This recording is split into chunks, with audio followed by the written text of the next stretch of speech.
Bullwinkle, and Julia. The revolution will not give your mouth sex appeal. The revolution will not get rid of the nub. The revolution will not make you look 5 pounds thinner, because the revolution will not be televised, brother. There will be no pictures of you and Willie Mae pushing that shopping cart down the block on the dead run, or trying to slide that color TV into a stolen ambulance. NBC will not be able to predict the winner at 8:32 on the court from 29 districts. The revolution will not be televised. There will be no pictures of pigs shooting down brothers on. Well, gentlemen, this time again, I want to welcome you to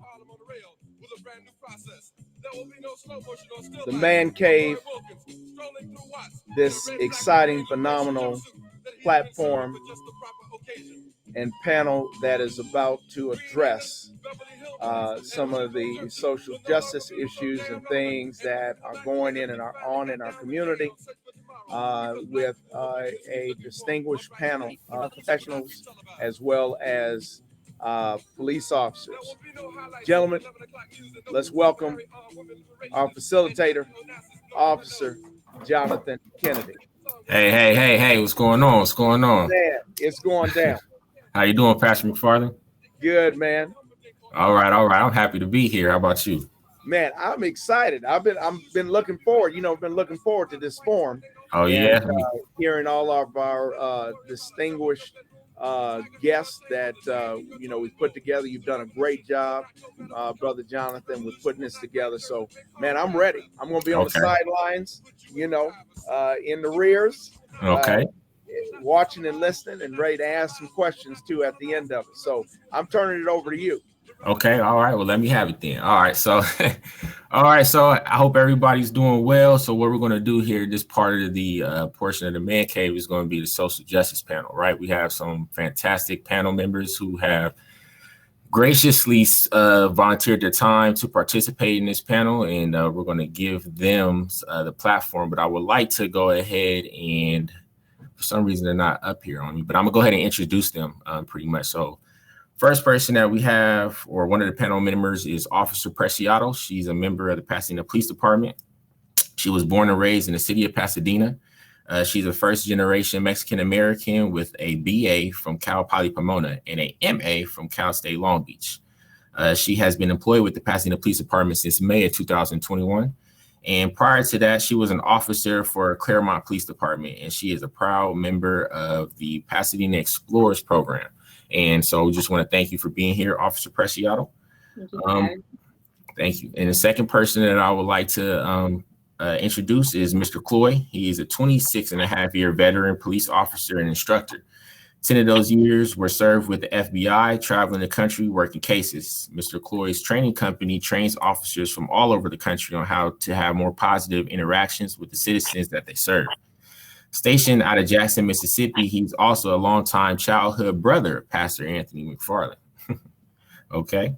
So next person I'm going to introduce is Officer Thomas. Officer Thomas is also employed with the Pasadena Police Department. She was raised in Pasadena until about middle school, when she moved with her family to Monrovia. She has worked in Pasadena since age of 14 at summer day camps. Jasmine ran track at UC Riverside and graduated with a bachelor's degree in political science. Officer Thomas started working for the Pasadena Police Department in 2019, and she enjoys every part of it. I want to thank you, Officer Thomas, for being a part of this panel. Thank you for having me. Next person that we want to introduce is Sean Kennedy. Sean Kennedy is a member of the Los Angeles Sheriff's Department Civilian Oversight Committee. He leads 3 live client clinics focused on fostering systematic reform of the Los Angeles juvenile justice system through ongoing research, discussion, and advocacy. He is a member of the Los Angeles County Sheriff's Department Oversight Committee, and he is also a former federal public defender. We want to thank you, Mr. Kennedy, for being a part of this panel. Thank you. And then another person who we have participating in this panel is Mr. Brandon Lamar. Mr. Lamar is a community leader. He is a proud native of Pasadena. He has developed strategies and advises brands and communities on innovative ways to educate, engage, and activate organizations to solve social issues surrounding millennials. Brandon is a member of the NAACP Pasadena chapter and an author, having recently released the children's book, The King in Me, And we want to thank you, Mr. Lamar, for being a part of this panel. All righty, and I think that it should do it. That is everybody on the panel. Okay, so without further ado, we're going to hop into some questions to get this discussion started. And then once these questions are over, is Mr. Cloy on here? Mr. Cloy, he's not on the presentation. If we could work on getting Mr. Cloy on that presentation, IT, that'd be great. Let's see, he's not here. Okay, so, oh, there he is. Okie dokie. I think we're good to go. You there, Mr. Cloy? I'm here. Can you hear me? Yeah, I can hear you now. All right. Okay, cool. All right, we're going to jump right into these questions, okay? All right, so I'm going to go pretty much from the screen. So I'm going to go from Officer Preciado, and then we'll go from to the right of us, and we'll end with Mr. Cloy as the last one. We're on the same page with that? Okay. Yes. All right, so Officer Preciado. So the first question that we have is this: what actions can society take to reduce gun violence? From law enforcement's perspective, what is being done to address surging gun violence within the city? So I definitely think what the community can do is educate themselves as far as what the process is to owning a gun, such as making sure that gun dealerships are doing the correct background checks, that they are allowing people that should be owning guns to have them, and those that should not own them. Also making sure, there's some type of training installed so that they know how to operate the gun that they have, as far as operating it, and also having the gun secured. Because a lot of times we go to calls and the guns are not secured. They're just laying around in boxes. So bringing things like that, like education, is very important. Also knowing what we're doing here in Pasadena, for example, right now we've had 12 shootings since the beginning of October. Just having the community express what their concerns are, and us addressing them as far as being more proactive, being more visible in our community so we can reduce those shootings, and also showing the community that we're going to be there for them. So that's what we've been doing. Those are great points. Great points. Officer Thomas? As far as what the police can do, work with the community, we can definitely do a neighborhood that would act as like another pair of eyes for us, because as much as we'd like to be where it happens, it's pretty much impossible. So while we will be there as much as we can and have as much presence as we can, I think it would be very beneficial to have a neighborhood watch program that would not only reduce gun violence, it would reduce the amount of other crimes that are happening as well. Okay. Mr. Kennedy. And if you need me to repeat the question, just ask and I can repeat the question for you. No, the problem of gun violence is so important. As a clinical law professor, my students and I represent a lot of young people with gang involvement. And just last week, I actually lost a 18-year-old client to gun violence. And so it's an important question. I come at it from a different perspective than the law enforcement officers. I think it's so important for us to focus on the root causes of why teenagers in our city become gang involved. So many young people that I represent are looking for a gun to give them so many things that it can't give them. And so I think diverting money instead of having really punitive gang suppression enforcement, we ought to ask why 12 to 15-year-olds want to join street gangs, and we ought to look at the root causes and try to solve them. I think if we face that reality, which is really complicated, we would make much more headway in reducing gun violence than we are right now. Great answer. Mr. Lamar? All right, here we go. Honestly, I think that it has to do with a lot with bridging the gap between communities and law enforcement. I think that both ends have to do their part in being able to be transparent, and have honest conversations when it comes to law enforcement and when it comes to community engagement. Mhm. And so I think that's very important in our community, especially in communities who so-called do not trust law enforcement. And so I think that we have to find more ways to build the trust between law enforcement. And I think also we have to find ways to tackle the traumatic experiences that some neighborhoods have experienced with law enforcement. And so I think that's a big step. Another thing that I think needs to happen is I think that there needs to be more education when it comes to law enforcement in our communities, meaning that the benefits of it, because I think after you take on the traumatic experiences and after you go into community engagement, I think the next step is that we need to have more, I would say, meetings on how to be an officer, the benefits of being an officer, because I think that there are a lot of our community members, especially our young community members, who really don't know the benefit of it. You know, they hear the traumatic side from either their cousin, their uncles, or people that they know, or something that, or from experience that they've had, but they don't know the flip side of it. And so I think that we have to be transparent in that moment as well. And then I'll say the last thing I think that we need to do more to reduce gun violence is have more prevention services or prevention programs, long-term prevention programs for youth in our communities, because I believe it starts at a young age. That when our communities, our young people are able to build bridges and they're able to build connection with law enforcement through these programs, and then other city officials through these programs, and I think that they can actually be able to look beyond the badge and see the human that is actually wearing that badge. But then also the officers can actually see the human behind whatever that person's past is. Right. And so I think it's a lot of bridging the gaps that we have to do, and connecting community and community engagement. Thank you. Mr. Cloy? First of all, I want to definitely thank Brandon for his comments, because he was basically taking the words right out of my mouth. Officers have to be viewed as being more human. And as you can see behind me, I have a picture of Miles Davis and Bird playing the saxophone and the trumpet, and I have my favorite flower, sunflowers, behind me. Although I'm a cop, I'm still human, right?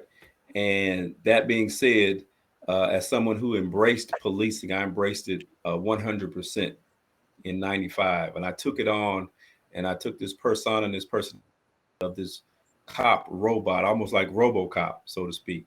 So when I did that, it came at a price. It came at severe anxiety and stress and things of that nature. And I started pitting myself against the public, never realizing that my job was to do what?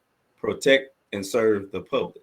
So that said, we will have to get police to realize that police are here to serve and protect the public. So that means we have to get rid of our secretive cults and our secretive ways that we have, and our tough guy, tough woman personas. And we have to go out and meet the public where they are. And when you go meet people where they are, you can call it community policing, you can call it block policing, whatever you want to call it. If we're the leaders in the community and I'm tasked with protecting the citizens of that community, I have to make them feel comfortable with me. And so then we can partner and talk about the glorification of gun violence and the things that affect our children, the glorification of violence on television, as well as what our children listen to at 7 or 8 o'clock on the radio when they're on their way to school. And it's a wraparound approach that has to be and needs to be led by the leaders of our community, the leaders of our departments in particular. And so when you're looking for a police chief in a particular area, you have to understand that a crime fighter is one thing, but a person who is concerned about the community is something totally different. And then we can basically tackle anything. Gun violence is just one thing, right? It's just the topic we're talking about now. There are so many other things that we'll be able to handle just with the fact that the public can trust the police, because you're not gonna talk to people that you don't trust. You're not gonna talk to an entity that you don't trust. So it's up to us to make sure that the public trusts us. That's a great answer. Let's go ahead and bridge on to the second question. I think which one will be a good one is, let's go with this one. What are the elements or characteristics of a safe community? In addition to crime statistics, what metrics could be used to measure whether a community is safe? What metrics should a community use to determine whether a police department is making a community safe? So it's all kind of tied into one question. You can tackle it however you would like. Definitely communication between the community and law enforcement. A lot of us that, like for me, for example, I grew up in Pasadena. My family still lives in the city. So I am very connected to the city. So having that communication, transparency between police officers and showing them, hey, we are human. Going out there and being, visible at parks and talking to the kids. I think that creates a safe environment because whenever they're in any type of trouble, they feel comfortable to call us for help. So I think that's very important for us to be able to create that bridge that they're like, okay, I feel comfortable with calling the police so they can help me with whatever situation I'm in. And just showing them that we are, like a lot of the panelists here explained, showing them that we are human and that we're here for them and that we are also part of the community. And I think that would help us create safer neighborhoods. And I just want to throw this a little tidbit in there. From your experience, you have quite a bit of law enforcement experience. How do you feel like the body worn videos? Do you feel like that's a good thing for you? For me personally, as an officer, I feel it's great. And I feel like that's something that has, my opinion, is taking the he said, she said aspect out of things and allows the community members, especially on critical incidents, to see specifically what we are going through. Do you think that that is something that helps with transparency? And, do you feel that, or? Absolutely. So I used to work for a different agency where we did not have body worn cameras. Mm-hmm. So it was a little difficult because sometimes we'd have our voice recorders, but they weren't the best voice recorders that were out there. Sometimes they would turn on, sometimes they wouldn't. So we would be, saying my word against their word. Now that I have my body worn camera, I feel a lot, more comfortable because I know I'm doing my job right. And everything's on video. I have no problem with my interactions being on video because I know that I'm doing my job right. I'm contacting every person just the way I'd be contacting any of my relatives. So for me, I'm completely okay with the body worn cameras, and I think it's a great tool that we use every single day. Okay. And I just want to dive into this for a little bit. We have our 6th panelist that just logged on here, Pastor Skinner. We want to thank you for your time and thank you for coming on here. I just want to take a little tidbit to introduce Pastor Skinner to everybody. Some people probably already know him, but I want to give him his due respect. Pastor Skinner is pastor of Metropolitan Baptist Church here in Altadena, California. He earned a Master's of Divinity degree from Perkins School of Theology at SMU in 1989. Pastor Skinner is president of the Congress of Christian Education in the Western Baptist State Convention and vice president of economic development in the WBSC. Thank you for your time, Pastor Skinner. So I just want to repeat the question again, since you just came on right now. So the question that we're on right now, Pastor Skinner, is what are the elements or characteristics of a safe community? So that's what we're talking about right now. You'll be the last person to answer that question. But I think my screen has shifted a little bit. So the next person that we'll go to is Officer Thomas. You ready? Yes. Okay, go ahead. So I'm kind of back on Officer Preciado's, as far as like building the community relations. And I think it's like everyone else was saying, a two-way street. Not only do I think it'd be extremely beneficial for the community to engage with the events that the police department has, like the police academy, getting your kids in the PAL program, which is where the officers and the youth advisors, like an after-school program, they take them to field trips like that, but it gets the kids involved in seeing the human side of others, and not only should be involved in that, the officers should also go to community events such as the Villa Park events that they, Jackie Robinson football games that they have, all of those. It definitely requires effort on both sides of the bridge to have that connection. And I think that having those two combined will help build that relationship and that trust that there seems to be the small disconnect with. Next, I believe we have Mr. Kennedy's up next. Yes, I think a safe community is a community that looks beyond law enforcement to provide safety. So, does that community have community-based organizations doing therapeutic gang outreach and gang prevention? Does it have after-school programs for everyone, not just a few sports programs? Many teenagers that I represent at Loyola, when we solve their educational problems or find them after-school programs that provide training and engagement in the areas that they want to thrive in, their juvenile problems diminish or go away altogether. So I think having a good relationship between law enforcement and the community is part of it. But so many times that conversation eclipses the need for non-law enforcement support and solutions to very real community problems. Thank you. Next, we have, I believe it's on Mr. Lamar. Is that correct? Yeah. So I have a few. I think the first thing that we have to go back to trust, because as Mr. Juan said, nothing can happen in a safe community if you don't trust. There's not trust between both sides. So I think it really has to do with trust.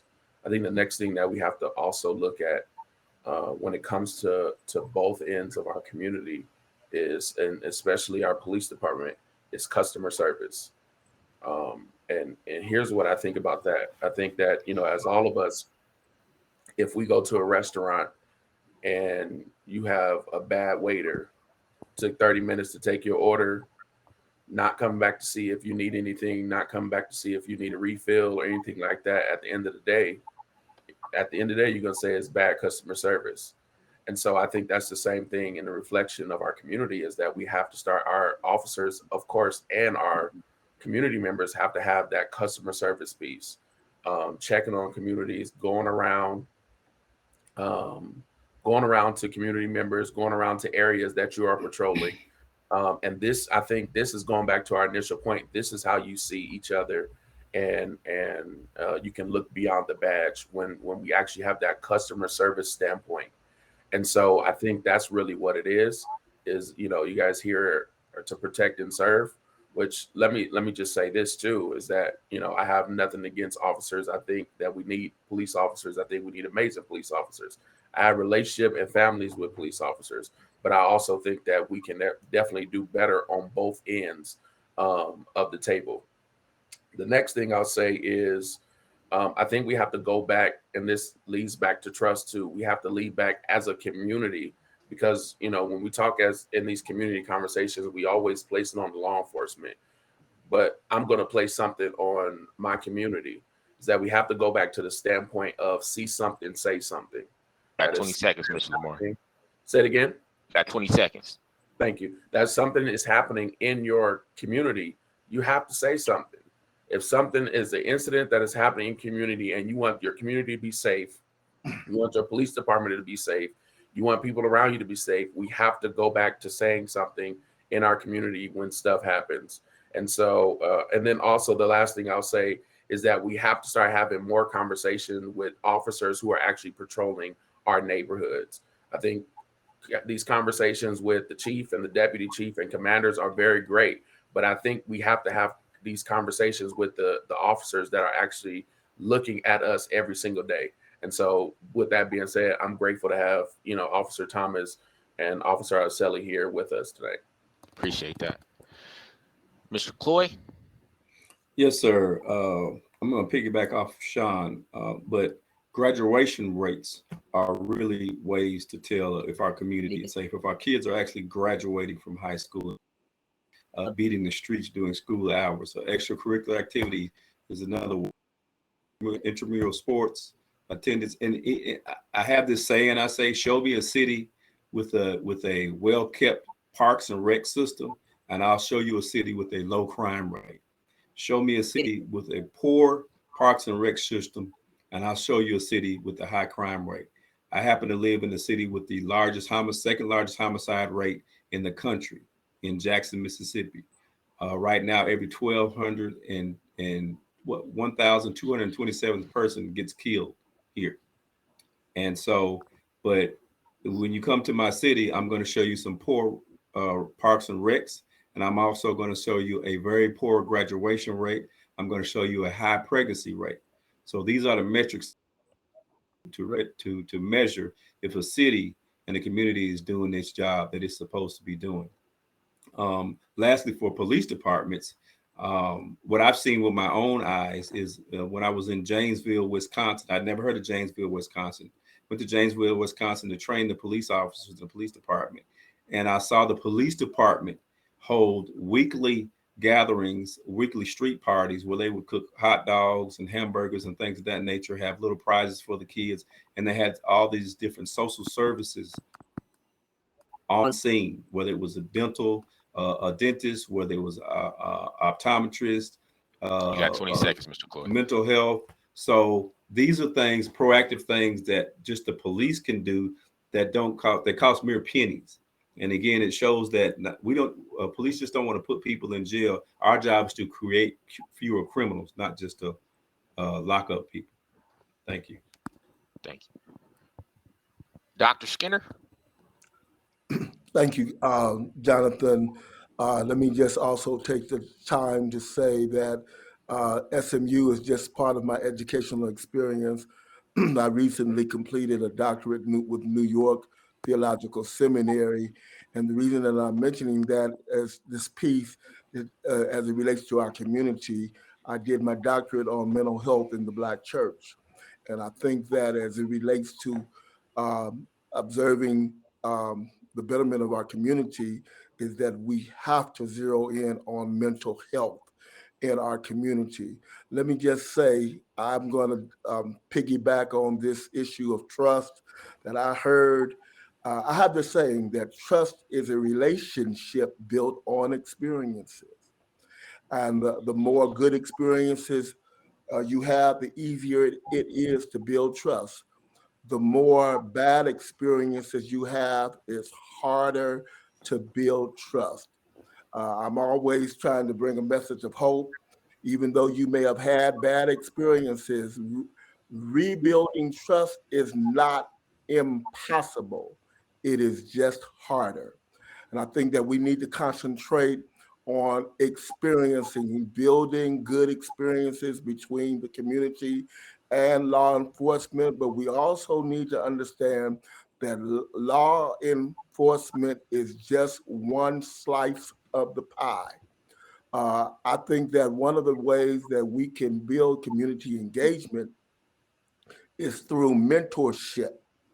When we deal with spirituality, if we would just take the time to make sure that mentors are provided, not just for our teenagers or our young adults or millennials, but start when they are young, when they are children, that we can build relationship and that children can see the positives and not just the negatives, even as much as possible, shielding them from the negative until they are mature enough to grasp and grip the negatives, and making sure that they are inundated with the positive, both from law enforcement, from the community of faith, from the educational standpoint. Got 10 seconds, Dr. Skinner. All of that, I think that is important in building our community, building rapport, and establishing relationship with law enforcement. Thank you, Dr. Skinner. So we want to move on to this next question here. I think the conversation is going great. So next question I want to get into is, what does police reform look like? I think we've gone through a period in time here where we've gone under this defund the police department movement, things of this nature. I think I don't need to get into the specifics of everything, but what does police reform look like to the panelists? And what role have you played personally in contributing to police reform? And that just also goes into improving the community with which you serve as well. Can you guys touch on that? So start with Officer Preciado. So for me, I think obviously police reform is not going to look the same in every city, just because every community has, some have higher crime than others. So we need to look at actually what in our community and what law enforcement in that community needs to reform. Like, what do we need to invest in? What is it that we need to improve in? How is it that we could build trust with our community? And we need to, talk to our community and see what it is that they need from us. So just having that open dialogue with each other, we feel like, okay, we need to build more programs, go out there and do more outreach, and that's something we need to do. If we feel we need to invest more into mental health, how is it that we could invest more into mental health? But following through with those programs, as well as people with mental health issues, how is it that we could help those that have mental health issues so that they're not in constant contact with the police department because the public sees them out on the street having some type of mental health breakdown, and they think they're dangerous when they're not. They just need help. So definitely police reform, the way I've been participating is going to every single one of my calls, asking people, how are they doing? Seeing what is that I could do to help them have a better day. Because obviously I'm not contacting them when they're having a fantastic day. They're having some type of crisis. So asking them, hey, how can I help you have a better day? So that's something that I've been doing as my part. Thank you. Officer Thomas? Reform is the biggest way we can reform the police department, law enforcement, is through training. I think a lot of issues, kind of like what Officer Preciado was saying, it's through the ignorance of not knowing the difference between having a mental health crisis or someone that's having a medical crisis, because it's kind of the same vein, but we would treat those differently. So I think training, constant transparency between what's going on with what we need in our community, those things would help us better understand what the issues are and help us get the specific issues that need to be addressed that law enforcement can help. I think the biggest question that I ask everybody when I contact them is, how can I help you today? How can the police department help you today, so that we can specifically see what that problem is? And I think most of that through training. Okay. Mr. Kennedy, I believe you're up next.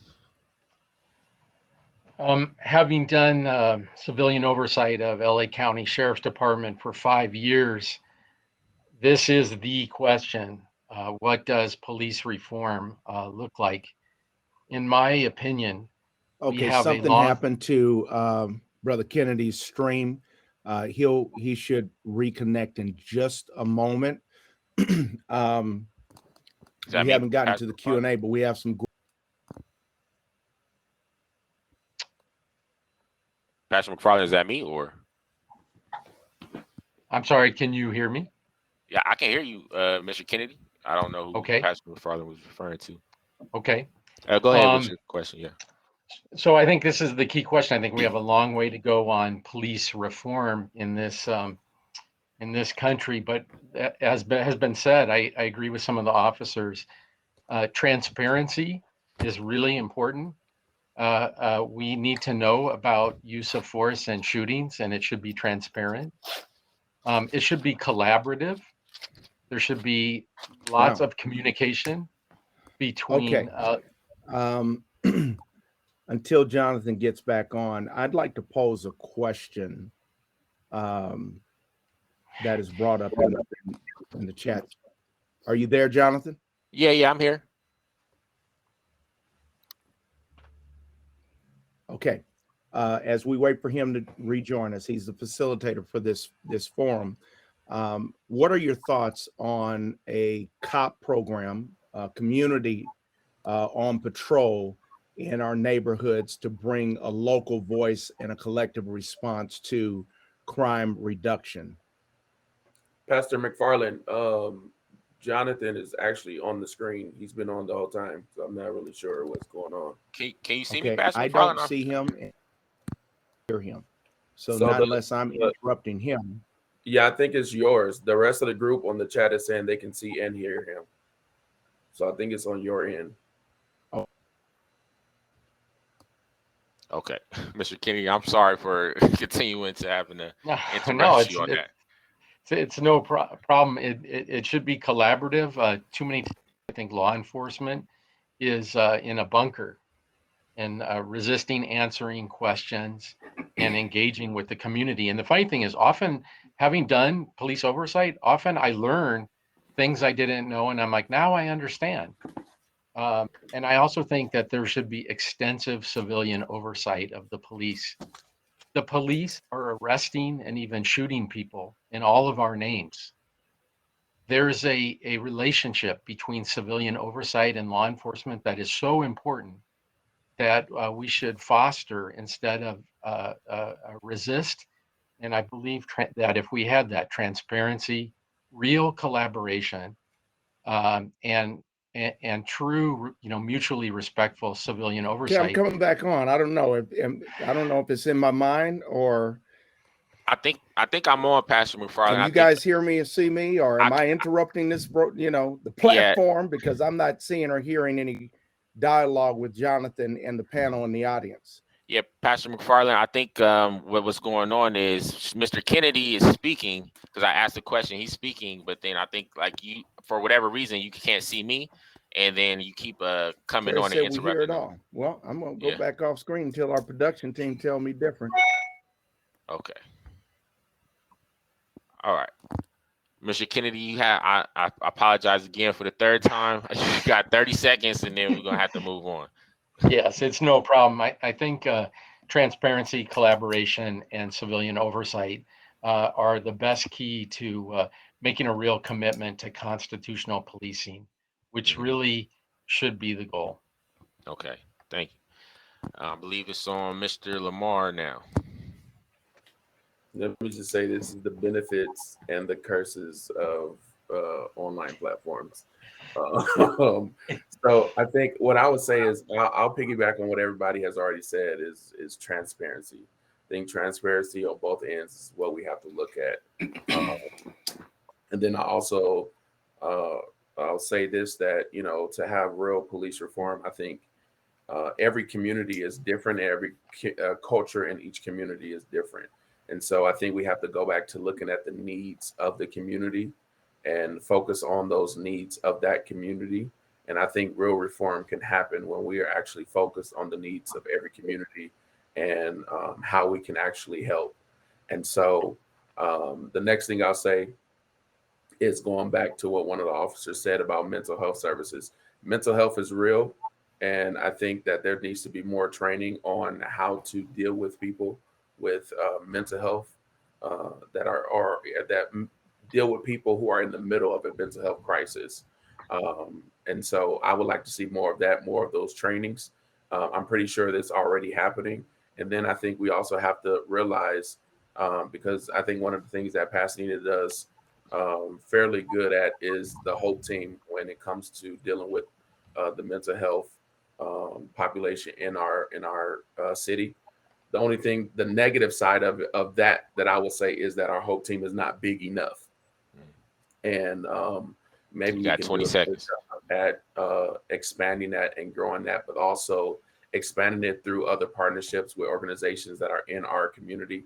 And the last thing I'll say on this is one of the roles that I played in police reform is actually fighting for a police oversight commission in Pasadena. Making sure that our communities had a voice at the table in actually having this oversight, which was passed this past year. And so they had they first meeting maybe about 2 weeks ago. And so just really making sure from a community standpoint, I think that's really what we have to do as a community members, is understanding that your voice does matter and that you have to make sure that your voice is heard and that you have a seat at the table to make sure that it's happening. So, Thank you, Mr. Cloy. Yeah, just speaking from my personal experience and using myself as a case study, I went from being in patrol to being on street level narcotics, what they call the jump out boys, where we literally just jump out the car and chase people every day in the 90s, to being on the violent crime task force, to working in robbery homicide, to working as a regular narc, to finally working on the fugitive task force, and then finally working as a FBI undercover. And so it's this romanticized look at policing from the aspect of still us versus them, meaning the community. So in my head for a number of years, it was usually me versus you all, right? The civilian. What struck me was that people don't trust people that aren't like them, and people don't trust people to. And so, as bad as I wanted to be a superhero or Superman, imagine, and I teach my students this in my police training classes. Imagine if you're Superman and a building's on fire, and you fly up, and everybody's at the top of the building. It's a towering inferno, building on fire. Everybody's on the roof screaming, "Help, help!" And then you fly up to the top of the building, and you reach your hand out, and they retract their hands because they don't trust you. You can save them, but you can't because they don't trust you. So I said that to say this: the people in the streets know who's doing what in the crimes that are being that are taking place, but they don't trust the police, so they're not going to say anything. So, as police, reform has to start at the very bottom, which is at the police training academy, and at the very top, which is at the chief's position and the command staff. And then that trickle down, that sandwiching in of the personnel, you'll start having the individuals leave the department who don't want to be part of that. And the ones that do want to be part of that, well, they'll grasp hold, and they'll hold their breath, and they'll go ahead and start retaining the information needed to take the transformation, which makes for a better person and a better police officer altogether. So there are so many things that the police should not be doing. We should not be dealing with the mentally ill, right? We maybe could stand by, sure, but we're not doctors. We're not social workers. We should not even be working traffic accidents. So this whole notion of defund the police, the funding shouldn't even been there from the very beginning. And so there's so many other ways that we can reform the police to get away from lethal force and things of that nature. So it's a win-win when everybody gets on board. But the problem is we're smack dab in the very beginning of police transformation. We're in the very beginning. 20 or 30 years from now, we won't be having this conversation because the funds will be there and the resources will be there. But right now, we're in the very beginning of it, and we're trying to figure this out. And Jonathan, you need to chime in as much as anybody, because you with Seattle PD. Yeah. And that is hugely, it's good. That department we used to look at LA from my standpoint. I know I'm probably going over. In Jackson, Mississippi, we'd look to see what LAPD is doing and what NYPD is doing, and we would usually mimic that. But so now we're going to be looking at you all to see what you all do now. Thank you. Yeah, so I don't want to take too much time, but I will chime in on that. So what we do here in Seattle PD, I think we've looked at it. We have been, I would say, the department that other departments around the nation have looked at as far as like training and things of that nature of how, okay, what we need to do. Not to mention within this past year, I believe Seattle and I would say Portland has been at the forefront of receiving a lot of the brunt end of things. And again, I'm not going to go into how much and exactly what happened. And I was in the midst of all of that. Okay. Mm-hmm. What I can say is this, and I've seen a lot of things that's been going on here in this Q&A, and I don't know if any of you guys on the panel have been taking a look at it. Is so, for example, one thing that got brought up is in Dallas, right? So as we know as officers, just because we arrest somebody doesn't mean that they stay in jail, right? So it's going to be up to the prosecutors to determine, okay, what happens from there. And again, we've mentioned things as far as we don't believe that necessarily incarceration is the best option in certain points. But to piggyback off of that point, right, is in Seattle, our prosecutors, they don't prosecute everything. And what I'm trying to get at is this is, so what I see is that people that are really victims of certain crimes, when I go and I do my due diligence and as an officer, to remove that element from said environment, right? So that we can create a safer, community, right? So the domestic violence victim or whatever the case may be, right?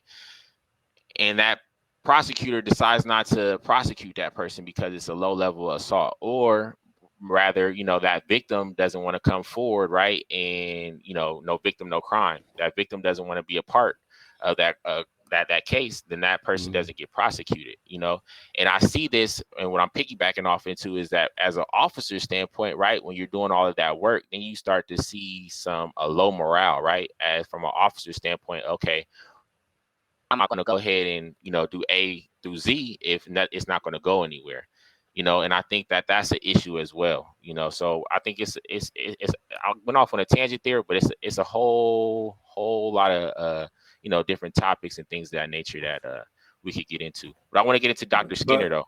No, go ahead. Can I say this real quick, Jonathan? Yeah.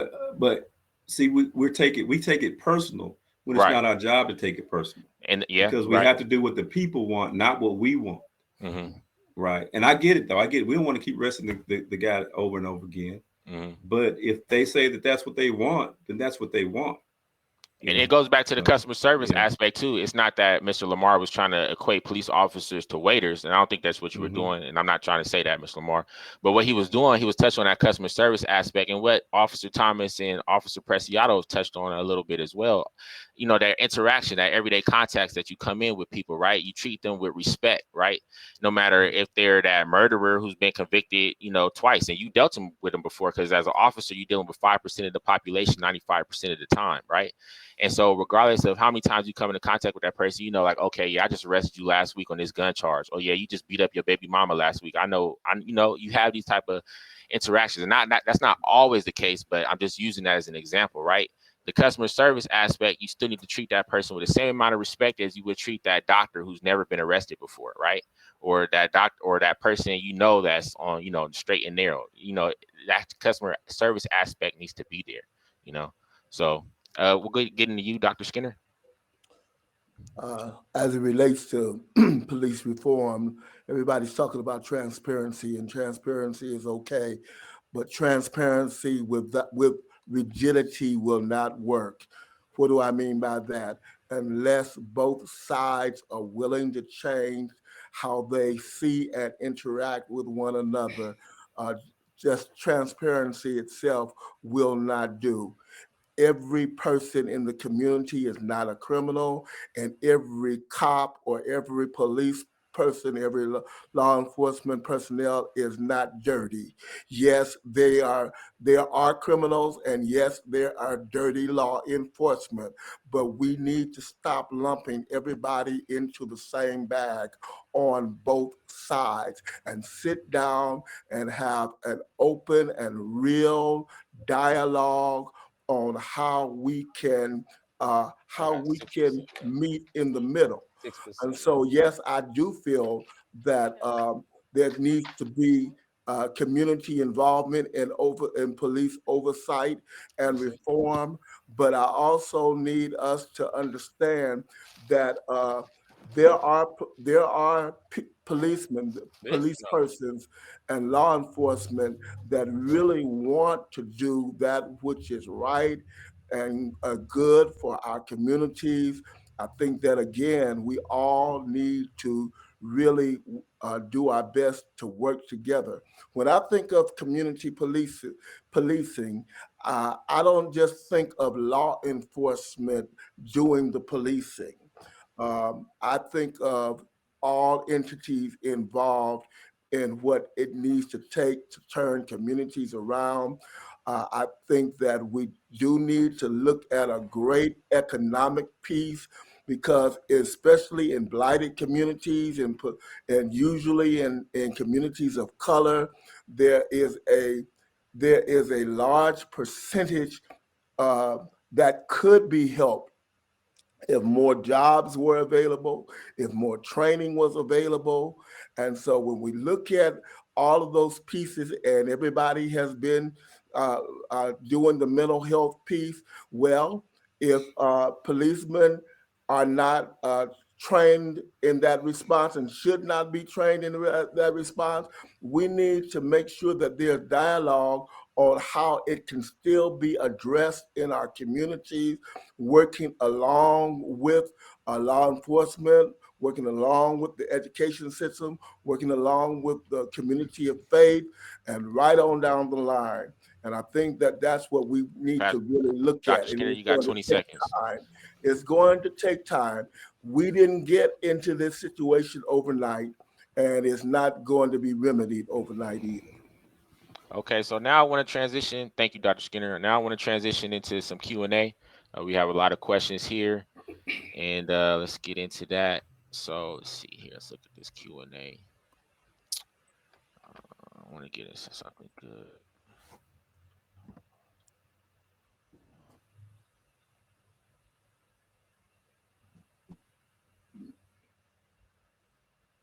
Well, just to answer something in this this Q&A real quick, I'll answer this. So they asked, our body cameras, should they be mandatory and are they voluntary? So just to answer that, body worn cameras, if they're issued by the department, they're not voluntary. Okay, they are mandatory if it's a department policy.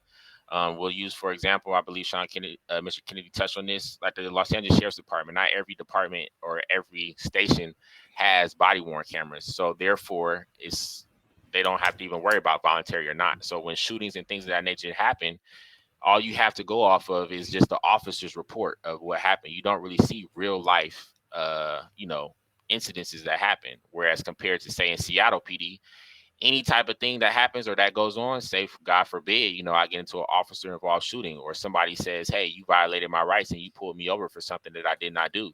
Well, let's go look at the body worn video camera, or let's look at my ICV, and it'll show specifically of exactly what happened. Okay, so I don't think the panel needs to answer that one. Let's get into this. What responsibility does the community have to improve the police community trust gap? Trust is a two-way street after all. In addition to that, if there are more touchy-feely police contact with the community that occurs, will the community support the police in critical incidents involving violent endings? Does anybody on the panel want to take a crack at that? You can just raise your hand or just let me know. Go ahead, Mr. Lamar. I think the first thing is something that I'm sitting here like really contemplating and thinking about in my head, is that a lot of the conversation that we're having right now, the people that need to be in the room to hear this conversation and a part of this conversation are not in the room. And so I wrestle. Let me stop you there. I'm sorry, Mr. Lamar. Who do you think should be a part of the room? Yeah, I'm going there too. Okay, and go ahead. So I think that the community, and I'm not saying that we're not supposed to be in this room, but I'm saying that there are community members who have complaints, or who are hearing complaints, or who are part of complaints, or who are making complaints, that should be a part of these type of conversations that should be having inside of our communities where these shootings are happening, or inside of the communities where they feel like it's too many police officers, or that. I think that these type of conversations need to be having, and those community members, and I'm not saying that they were not invited, because I believe this was an open thing. So I'm not saying that they're not invited, but I'm saying that these type of Got 20 dialogue, seconds. I think needs to happen inside of our, inside of those communities, because this is definitely needed.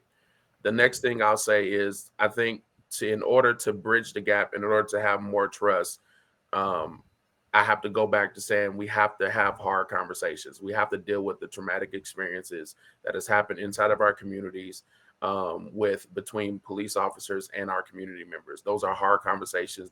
Those are traumatic conversations. The last thing I'll say is something that retired officer Wallace said, is that we have to reimagine policing. That's something that we all have to sit at the table and reimagine, and put our ideas together and put our mindsets together, that this is not something that just have to happen in a conversation with city leaders, but this is a conversation that needs to happen with the entire community together, so that we can see what is best for all of our communities. Okay, I want to give one other panelist, if they would like a chance to answer this question. You'll have about a minute. Does anybody want to take this question on? If Can not, you we'll move on repeat to it? something else. Could you repeat it? Yeah. Or Yes, unless sir. Officer Preciado wants to answer. You want to go take a crack at it, Officer Preciado? You need me to repeat it? So going off Mr. Lamar, I think definitely having those tough conversations, attending community meetings, going to city council meetings. So both the officers and our community have to have those difficult conversations in order to come to an understanding and being able to move forward from that situation, and start, a healthier relationship where there is trust. So we need to be able to go out there and have those conversations with one another. Otherwise, it's going to be hard for us to move forward and build those relationships with the community. Thank you. I'm getting another question here. I want to make sure we get some of these questions asked. So we have another one here from Mr. Carl. How do you manage an environment where you, as an officer that look like the community, that gets targeted by other officers? How does that impact you on a daily basis, and what does that do to you or me? I think what he's trying to ask is, as a officer of color, and you work in a community that's of color, and if he's saying if it gets targeted, how does that affect you as an officer? If that has been your experience as an officer, if somebody wants to take that on. Go ahead, Officer Thomas. So it's interesting because having worked here for however long, he still lives here in Pasadena. I get more, sorry, my dog's barking. I get more positive interactions from people in the community than negative, in a say. So they see me come up to the scene, and I believe more people within that community feel a little bit safer. And they've told me, they're like, "Oh, I'm glad you showed up. Oh, I'm glad, Pasadena is hiring more people of color. Oh, this is." So I think there is the impact of people of color in a police department. I think it moves that conversation in a positive way. I feel like there is a little bit more trust there because I believe they think, and that's my goal. I want to have a little bit of that trust, even if it's a little bit. That can go a long way, and I think it's a positive impact more than it would have been a negative one. Thank you. Anybody else want to take that on? If not, I'll chime in a little bit. I can tell you, as an officer of color, and just sitting back watching, let's just say the agency that I used to work for, the three letters, that there were cases that involved high profile politicians from across the country that I couldn't tell you what happened to the case. And so I'm sorry, is that just from a lack of accountability and good management within the police department? I think I kind of know the answer, but I want you to kind of like touch on it. No, that wasn't from a lack of accountability. That was from when the case was started. I knew that case, once we found out all the high profile people that were involved, I knew that case was not going to be publicized, and there were going to be very little to no. Conversely, cases that involved people of color were definitely prosecuted and were definitely hot topics in the office, so to speak. And so there is definitely a huge, very noticeable, at least by people of like myself, difference in the way cases are prosecuted. And make no mistake about it, we're all human. I don't care what agency you work for. I don't care what state you live in. We're all susceptible to the same ills of society and man, the lying, the cheating, the stealing, and whatnot, whether you have a badge on or not. And so just seeing certain types of corruption at certain levels is very disheartening. And but again, understanding that the system of policing is broken. So now we're at the very beginning of trying to repair the system of policing and trying to break it down to its bare bones, so to speak, with the word defund, right? And it's going to affect us greatly, but it'll be people like yourself, Jonathan, who will most likely, like you told me, 500 police officers quit. Were those the 500 police officers that needed to quit? Or were those the ones that just thought it was just going to be too much? The city, the chief, and whoever wasn't backing them. And we feel a certain way when we put our lives on the line. Make no mistake about this, ladies and gentlemen. We police customarily die early due to stress and whatnot. So we put our lives on the line. But on the flip side is nobody came beating down my door to ask me to be a police officer. I volunteered. Yeah. So, Mr. Coy, I want to segment into this next question based off of there, because you got to hit it right on the nail. So with that being said, right, you know, this kind of transitions into this next question pretty good. So what metrics should be used to determine the effectiveness of a police oversight committee? In addition, what is the role of a police oversight committee?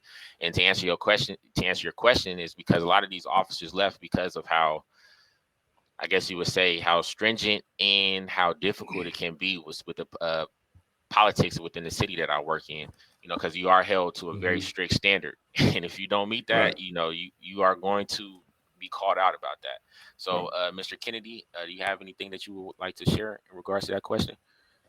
Yeah, I think police oversight, civilian police oversight, is a trend of the future, but we have many struggles. So I think the purpose is to try to build bridges between law enforcement agencies and the communities that they police, or I would say serve. And some metrics that I think we should think about using is does the law enforcement leadership actually show up at the civilian oversight meetings and engage with the oversight board and the community members and listen to the community members? We rarely have sheriff leadership.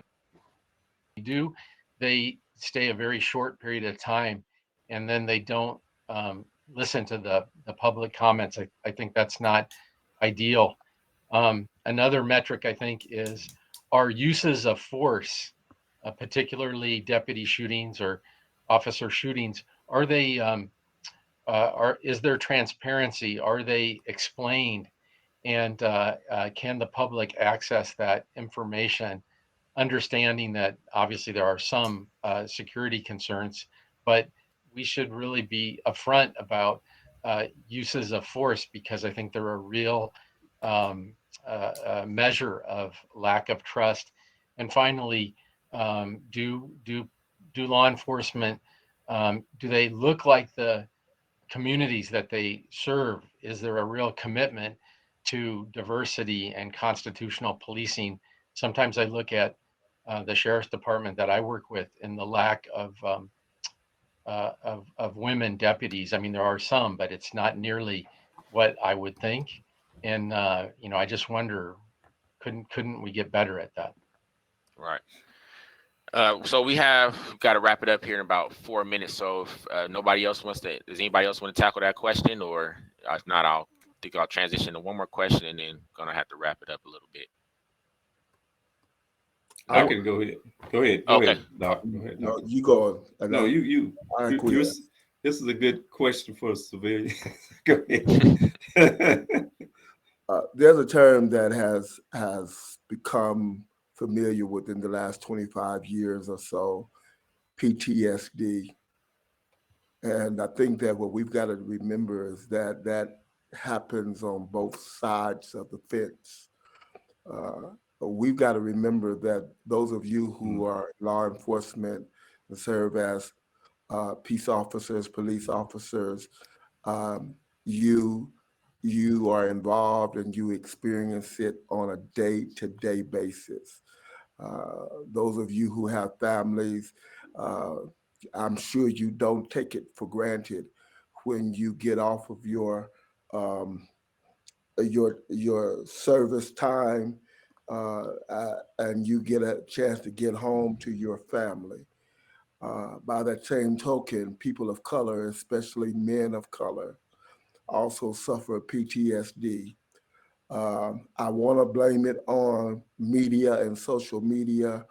They are part of the culprit, but they are not the reason that men of color, people of color, experience PTSD.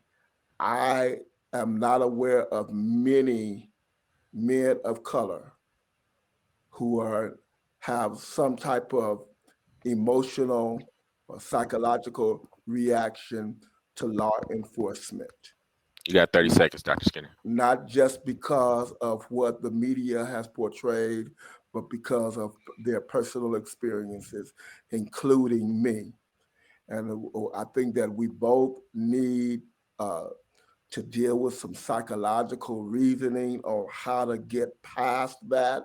Yes, it's difficult, but until we are able to get past that and sit at the table and look at the issues with clarity and understanding, we're not going to get very far in dealing with what we need to deal with, these issues that are before us.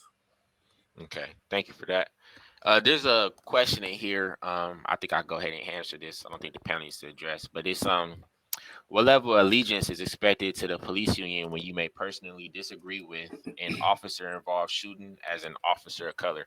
So there's no allegiance that that an officer has to a police union. Now, yes, there is some politics that may go into, the union or whatever the case may be.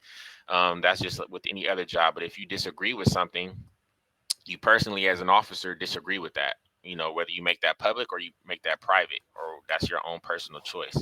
The officer involved shooting, from every officer in that department, unless you are on that command staff or whatever the case may be, or responsible with reviewing that's out of your purview. And quite frankly, you have to deal with the blowback of that, and again, handle your job. So that's the answer to that question.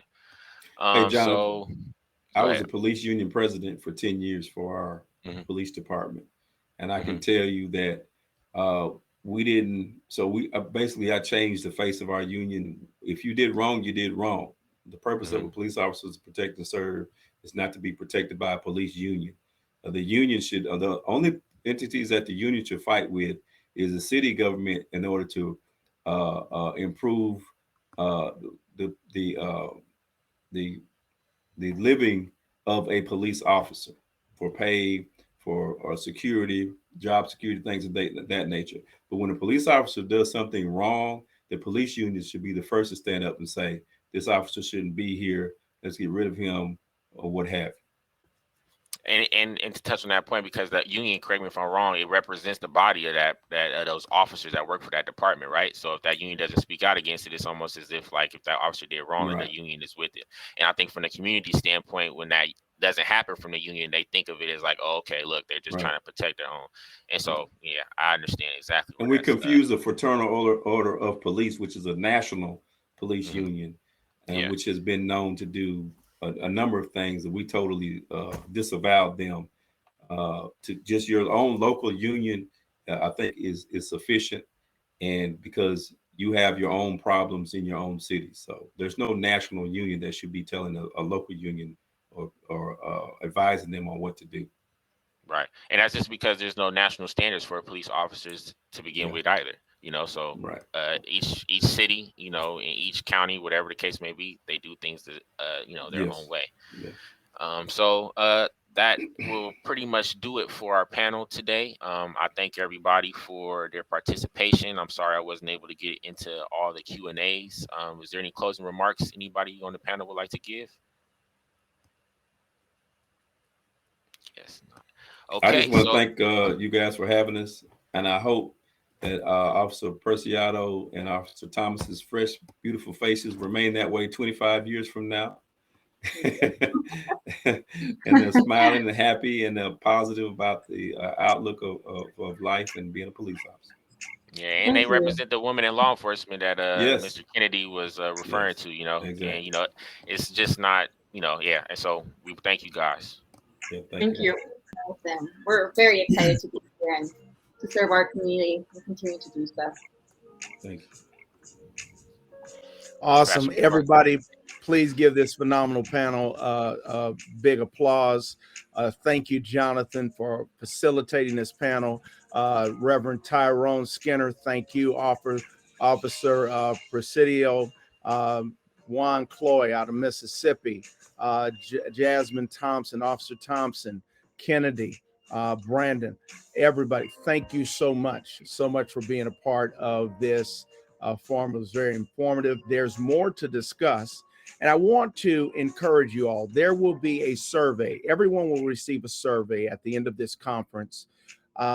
Please include in the survey subject matter that you would like to hear, as well as let us know if you would like to continue the discussion this coming year,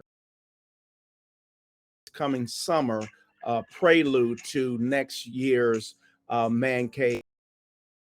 And with that, again, thank you all so much. Now, at this time, one of our sponsors, City of Hope, we have with us, and I owe them an apology, as well as the board, because somehow things got a little misconstrued, but I take total responsibility for that. Dr. Jabril Johnson, outstanding doctor. We've had him before. A lot of you are familiar with him, and he received his PhD in human molecular genetics from Howard University, and he's presently works in the Division of Health Equities with City of Hope, prostate cancer. Dr. Johnson is a postdoctoral fellow under Dr. Rick Kittles. We're familiar with that good brother, studying population genetics associated with prostate cancer development. His teaching experience and expertise of underrepresented populations led to a publication dealing with enhancing STEM education amongst underrepresented population in historically Black college universities. Gentlemen, help me welcome to the forum for our next to our last workshop, which Dr. Romeo will follow him, Dr. Jabril Johnson.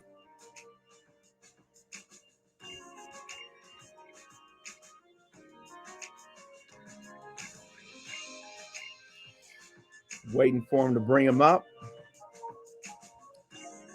And again, while he's coming up, I apologize too. I had some technical issues on this side of the